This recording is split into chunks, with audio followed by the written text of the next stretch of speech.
इन्होंने हमारे पूरे देश के सामने हमारे स्वाभिमान को ठेस पहुंचाई है। तो 25 तारीख की धमकी दे रहे थे कि हम आएंगे, तो हम यहाँ पे निहत्थे खड़े हैं, आओ ना, क्या दिक्कत है। यहाँ पे कभी विधर्मियों का गुलाम नहीं रहा, तब जाकर तो हेमकुंड साहिब वहाँ पे गुरुद्वारा बना। यदि दोनों पक्षों पर तुरंत ही कार्रवाई कर दी जाती, दोनों पर एक साथ मुकदमे हो जाते। ये तो मैं तो कह रहा हूँ भाजपा कांग्रेस के लोगों को भी आना चाहिए था। तुम क्यों नहीं आए भाई? ये लोग तुम्हारे नहीं है, यही तो वोट देते हैं तुम्हें। देखो, सिखों के कृपाण के लिए किसी ने मना नहीं किया है, धार्मिक स्वतंत्रता है। गाइडलाइंस अपनी जारी क्यों नहीं कर देते कि भाई ऐसे आओ अन्यथा मत आओ। डीजीपी को यात्रा के लिए वॉलंटियर्स भी चाहिए, तो हम वॉलंटियर्स भी देते हैं, और धार्मिक रंग देने की कोशिश हमने नहीं की है। हमने मतलब हमारे मूल निवासियों ने। क्या आपको ये जो नगरासों की घटना है, ये आतंकवाद से जुड़ी हुई नहीं दिखती? रुद्रप्रयाग के गुलाब राय में मैं खड़ी हूँ और मेरे पीछे जो युवाओं की ये कतार दिख रही है, जो चेहरे यहाँ पर दिखाई दे रहे हैं, अगर विधानसभा चुनाव के बाद 2027 के बाद यदि इनमें से कई सारे चेहरे विधानसभा के लिए चयनित दिखाई दें, तो हमें किसी भी तरीके का अचंभा नहीं होना चाहिए, क्योंकि ये वो युवा हैं जिनका खून अभी खौल रहा है। उनके बीच जो बातचीत हो रही है, जिस बात को लेकर के आज यहाँ पर युवा आए हैं, और वो बड़ी गर्मजोशी के साथ जो ऐलान कर रहे हैं, एक हफ्ते के बाद यदि एक हफ्ते के भीतर सरकार ने किसी तरीके का निर्णय इनकी जो मांगे हैं उस पर नहीं लिया गया, तो किस तरीके से उत्तराखंड आंदोलन का रूप ले सकता है, पूरा उत्तराखंड आंदोलित हो सकता है, इसकी घोषणा इन युवाओं ने यहाँ से की है गुलाब राय के इस स्मारक से। हम बातचीत करते हैं युवाओं से, आखिर वो चाहते क्या हैं, आखिर वो क्यों एकत्रित हुए हैं, इस तरीके का एकजुट होकर के इस तरीके का जो ऐलान आज यहाँ गुलाब राय में उन्होंने किया है, वो क्यों किया है। आशीष नेगी हमारे साथ हैं, लगातार उत्तराखंड की जो जन भावनाएं हैं उसको लेकर आंदोलित रहते हैं, और आज का जो कॉल था वो आशीष नेगी और त्रिभुवन चौहान ने मिलकर के कल नगरासू से किया था। आज गुलाब राय पहुंची है, पूरी उत्तराखंड के तमाम हिस्सों से लोग यहाँ पहुंचे हैं और इनके कॉल का उन्होंने स्वागत किया है। इसके साथ साथ इन्होंने ऐलान किया है कि एक हफ्ते के भीतर यदि हमारी मांगों को पूरा नहीं किया गया तो एक जबरदस्त आंदोलन उत्तराखंड की धरती पर खड़ा होने वाला है। आशीष जी, क्या है आपकी मांगे? देखिए, ऐसा है, हम ज़्यादा बड़ी मांग तो हमारी है ही नहीं। हैरानी इस बात की हो रही है, हम कह रहे हैं कि केवल यातायात के नियमों का पालन किया जाए। जब पहाड़ी व्यक्ति, यहाँ का स्थानीय व्यक्ति, जब वो हेलमेट नहीं पहन रहा है तो उसका सीधा चालान हो जा रहा है, गाड़ी सीज हो जा रही है।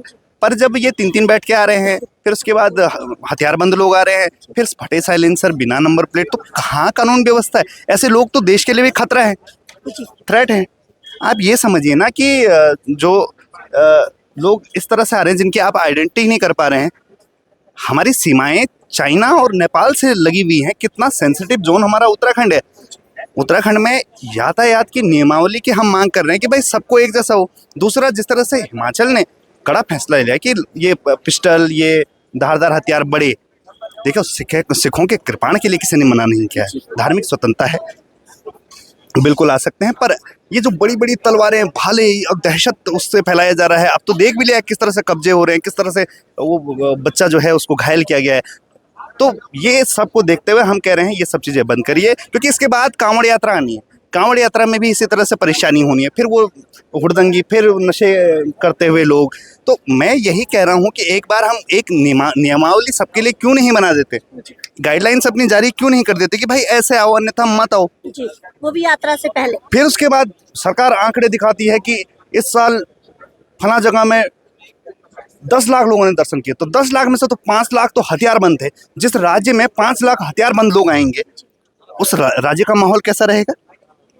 क्या आपको ये जो नगरासों की घटना है, ये आतंकवाद से जुड़ी हुई नहीं दिखती?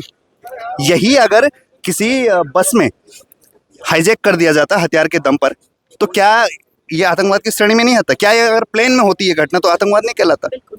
पर यहाँ पर जिस तरह से शासन प्रशासन, मुख्यमंत्री ने घुटने टेके हैं, इन्होंने हमारे पूरे देश के सामने हमारे स्वाभिमान को ठेस पहुंचाई है। और हम वो रॉयल गढ़वाल राइफल वाले हैं, हम कुमाऊं रेजिमेंट वाले लोग हैं, हम वीर भड़ों की औलादें हैं। अगर आप नहीं हैं, कानून व्यवस्था नहीं काम नहीं कर पा रही, तो हम करते हैं। और केवल हवाबाजी नहीं, केवल बातें नहीं। जो 25 तारीख की धमकी दे रहे थे कि हम आएंगे, तो हम यहाँ पे निहत्थे खड़े हैं, आओ ना, क्या दिक्कत है? कितना तुम हमारे घर में दहशत फैलाओगे, हमें डराओगे, हमारे परिवार के लिए बोलोगे कि हम वहाँ कुछ करेंगे? आओ फिर हमारी लाश से गुजरो।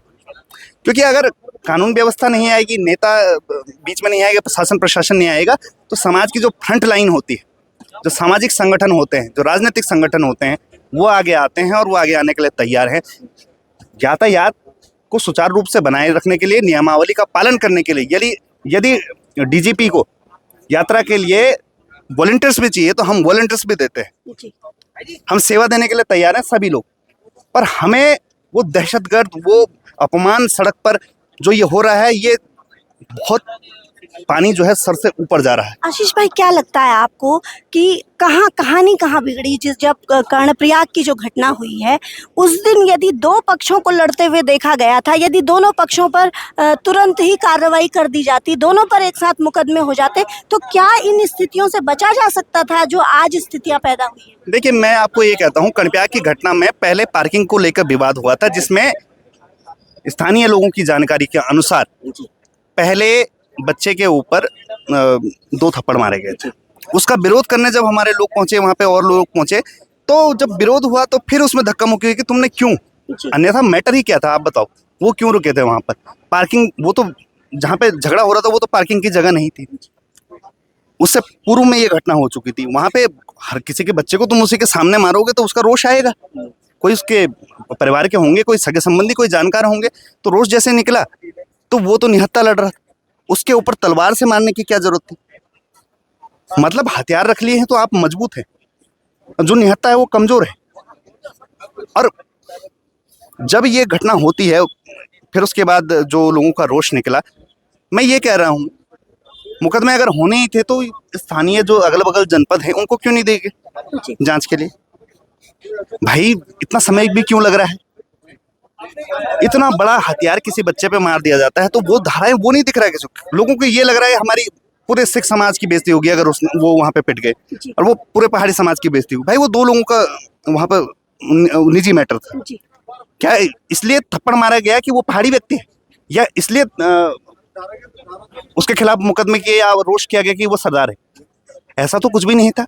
और धार्मिक रंग देने की कोशिश हमने नहीं की है, हमने, मतलब हमारे मूल निवासियों ने, हमने नहीं की है। मैं ये स्पष्ट कह रहा हूँ। कुछ लोग हैं जो धर्म को ढाल बना रहे हैं। हमने तो अभी धर्म लाए नहीं ना अपना बीच में, हम अपनी जातिगत महासभाओं को नहीं लाए ना बीच में, हमने अभी अपनी सांस्कृतिक जो सभाएं उनको तो नहीं पुकारा ना। हमने सही और गलत की बात की। फिर नरेटिव जिस तरह से बनाया जा रहा है कि ये हरियाणा वर्सेस उत्तराखंड हो जा रहा है, ये हरियाणा वर्सेस, ये पंजाब वर्सेस उत्तराखंड हो जा रहा है, तो ये अब जो कुछ जिनको बेफालतू का कुछ समय नहीं है, वो लोग केवल इस तरह की टिप्पणियां कर रहे हैं। और बार बार तुम कितना प्रोवोक कर रहे हो, उत्तराखंड उत्तराखंड, ये सब चीज। भाई, उत्तराखंड से गढ़वाल राइफल पे फिर कह रहा हूँ, कुमाऊं रेजिमेंट, पानी हमारा है, आस्था का केंद्र यहाँ है। जब हमने यहाँ खुद सनातन की रक्षा की, हमारे वीर भड़ों ने यहाँ पे कभी विधर्मियों का गुलाम नहीं रहा, तब जाकर तो हेमकुंड साहिब वहाँ पे गुरुद्वारा बना। यही तो था। जी आशीष जी, आप लगातार उत्तराखंड के गांव-गांव में जाकर के देख रहे हैं क्या प्रॉब्लम्स हैं, उस पर जिस तरीके से आपने पैनी नज़र बनाई हुई है और जिस तरीके से आप पूरे मामलों को सामने लेकर के आए हैं, जैसे अभी आपने चोरड़ा का मामला बताया, वर्षों वर्षों तक वो सड़क के लिए लड़ते रहे और आज भी वो अपनी उसी मांग को लेकर के आए थे जब उनके ऊपर मुकदमे दर्ज किए गए हैं। तो कई वर्षों की जो पुरानी मांग है, वो मांग तो पूरी नहीं हुई, उनको बदले में मुकदमे मिल गए और कमोवेश यही स्थिति उत्तराखंड के हर गांव में ग्रामीणों की है। क्या कहेंगे आप कि क्या ये जो अभी कर्णप्रयाग से लेकर के नगरासू तक का जो मामला हुआ है और उससे जो उत्तराखंड के लोगों का स्वाभिमान जागा है, उसके बाद क्या कोई थर्ड फ्रंट के खड़े होने की उम्मीद जगती है? देखिए, ऐसा है कि मैं ये मानता हूँ, राजनीतिक लड़ाइयाँ अपनी जगह हैं और राजनीतिक लड़ाइयाँ राजनीतिक तरीके से लड़ी जाती हैं। उसके लिए किसी घटना का सहारा नहीं लिया जाता। और ये जो लड़ाई है, ये सांस्कृतिक लड़ाई है, ये लड़ाई पहचान की है और ये धार्मिक भी है, क्योंकि पहाड़ हमारा धर्म भी है, पहाड़ हमारी संस्कृति भी है, पहाड़ हमारा देवता भी है। ये केवल जो ये पूरा प्रकरण हुआ, इसमें हम कोई भी यहाँ पर राजनीतिक लाभ लेने के लिए नहीं आ रखे। राजनीति करने के लिए मैं गांव जाता हूँ, मैं महिला मंगल दल से मीटिंग करता हूँ, मैं दिन भर में 3-4 मीटिंगें करता हूं, जिसमें करीबन करीबन हम 70 से 80 महिलाओं युवाओं को एड्रेस करते हैं और वहां पे हम राजनीति करते हैं। वो मेरा स्पष्ट राजनीति करने का तरीका है। मैंने कभी अपनी छवि जो है समाज सेवी की बनाई ही नहीं, क्योंकि मैं डे वन से एक राजनीतिक व्यक्ति था, एक पार्टी का सदस्य था, एक जिम्मेदार पद पे हूँ। पर ये जो पूरा घटनाक्रम चल रहा है ये राजनीति के लिए नहीं है, क्योंकि आप जब हमारे लोगों को इस तरह से मारेंगे पीटेंगे हमें बुरा लगेगा। ये तो मैं तो कह रहा हूँ भाजपा कांग्रेस के लोगों को भी आना चाहिए था। तुम क्यों नहीं आए भाई? ये लोग तुम्हारे नहीं है, यही तो वोट देते हैं तुम्हें। अब तुम इनके लिए खड़े नहीं हो रहे हो तो हम तो होंगे ना, क्योंकि देखो हमारी जिम्मेदारी बड़ी है। हम एक उस राजनीतिक दल से हैं जिसने अहम भूमिका उत्तराखंड बनाने में निभाई है। हमारे 42 लोग खत्म हुए और हमने दिया है नाम भी उत्तराखंड।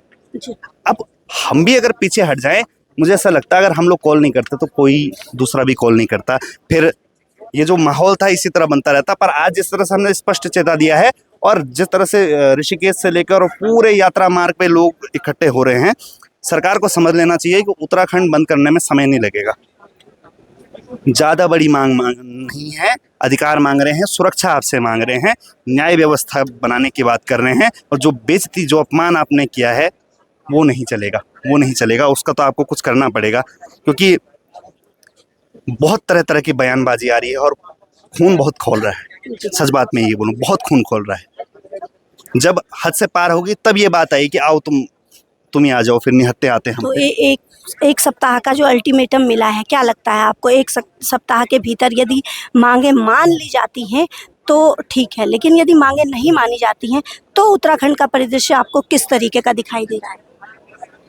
फिर असुरक्षा दिखाई दे रही है, क्योंकि ऐसे लोगों का मनोबल बढ़ जाएगा जिन्होंने अभी ये कब्जा किया, जिन्होंने तलवार चलाई, ऐसे लोगों का मनोबल बढ़ जाएगा और वो यही करेंगे। बाद में उनका पंजाब में स्वागत होगा मालाओं के साथ।